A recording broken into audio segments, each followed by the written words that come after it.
Kamusta na po? Welcome back to Katao's Intuition Tarot Reading. Namiss ko magbasa ng tarot para sa inyo. Abala lang po ako kaya hindi na ako nakapag-upload ng bagong video.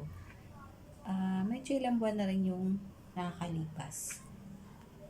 Kaya isang masayang pagbati para po sa manonood ng aking video na to. Okay, diretso na po tayo sa ating basa ngayon. At para po ito sa mga Scorpio para sa buwan ng June. General reading po ito, kaya pakinggan lamang po ang mga resonate po sa inyong mga life experiences po.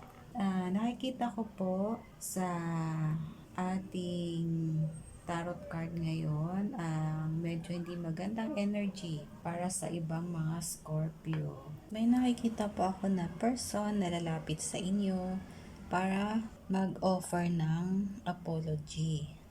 Siguro ay isa to sa mga tao na tinulungan mo, kinaawaan mo, pinagkatiwalaan mo, pero ginawan ka ng masama. Or palagay ko, ito ay tumutukoy din sa tao na nagtaksil sa'yo. Para sa iba, ito ay tumutukoy sa isang pagkakaibigan at tumutukoy din sa love relationship para po sa ibang mga Scorpio.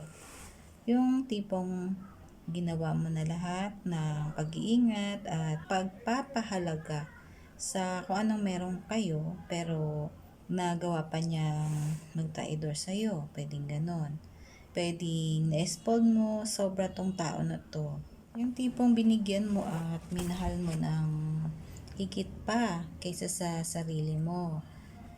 Lalapit to sa'yo para mag-offer ng kung ano man or hihingi po ng apology. Nakikita ko na ipapangako niya lahat-lahat ng mga imposible sa'yo para magkaayos kayo. Feeling ko malalagay ka sa crossroad or ma-stuck ka.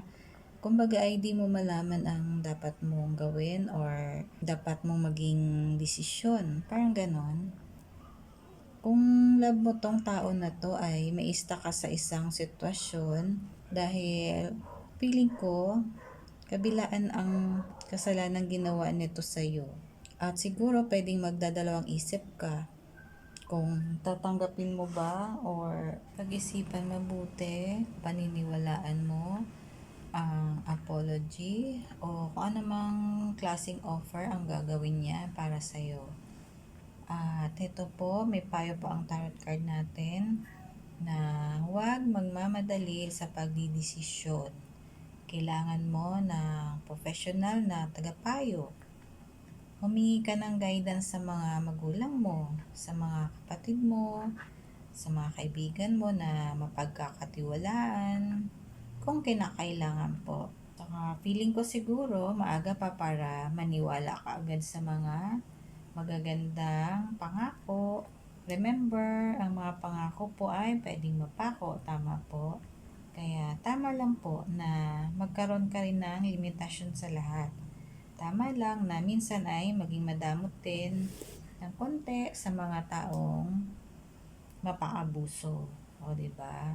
Kung ikaw naman po ay tipo ng tao na mabilis kang lapitan, takbuhan ng mga nangangailangan, careful din po sa pagbibigay. Baka kayo po ay hindi po kayo mabayaran kung sakali po na kayo po ay magpapautang or uutangan kayo.